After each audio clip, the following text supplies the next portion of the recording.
किसान और कुएं की कहानी। एक बार की बात है, राकेश नाम का एक किसान था। उसने हाल ही में एक गांव में खेत खरीदा था। एक साल ऐसा हुआ कि गांव में बहुत कम बारिश हुई। आसपास कोई नहर भी नहीं थी।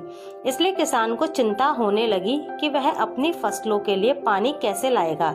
संयोग से उसके खेत के पास एक कुआं था जिसमें पानी था। हालांकि कुआं रघु नाम के एक अन्य किसान का था।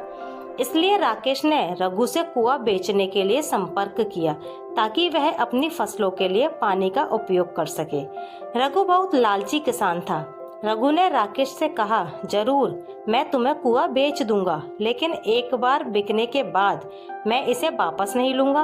वैसे भी यह मेरे किसी काम का नहीं है, इसलिए तुम इसे ले सकते हो।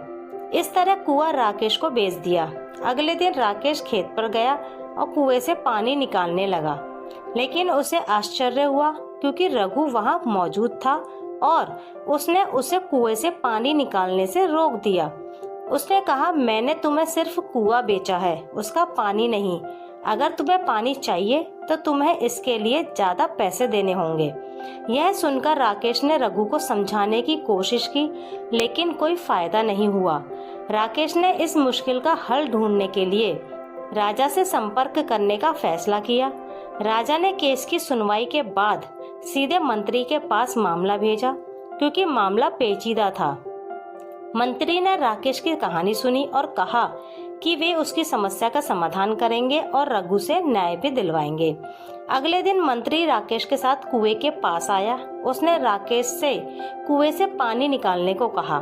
तभी रघु आया और उसने उन्हें कुएं से पानी निकालने से रोक दिया। रघु ने कहा, मैंने राकेश को सिर्फ कुआं बेचा है, उसका पानी नहीं। अगर वह पानी इस्तेमाल करना चाहता है तो उसे इसके लिए अतिरिक्त पैसे देने होंगे। मंत्री चतुर था। उसने रघु से कहा, ठीक है, अगर तुम कहते हो कि कुएं का पानी तुम्हारा है तो तुम्हें तुरंत कुएं से पानी निकाल देना चाहिए। चूंकि कुआं राकेश का है, इसलिए वह इसे बिना पानी के चाहता है। तुम्हारे पास अपना सारा पानी निकालकर कुआं राकेश को देने के लिए 3 दिन है। अगर तुम ऐसा नहीं कर पाए तो तुम्हें भारी जुर्माना भरना पड़ेगा और जेल भी जाना पड़ेगा। अब आप सभी जानते ही हैं कि कुएं से सारा पानी निकालना आसान नहीं है, क्योंकि कुएं में भूमिगत जल स्रोतों से पानी आता रहता है। रघु को पता था कि वह फंस चुका है। उसने हार मान ली और राकेश को कुएं से पानी निकालने से नहीं रोकने पर सहमत हो गया।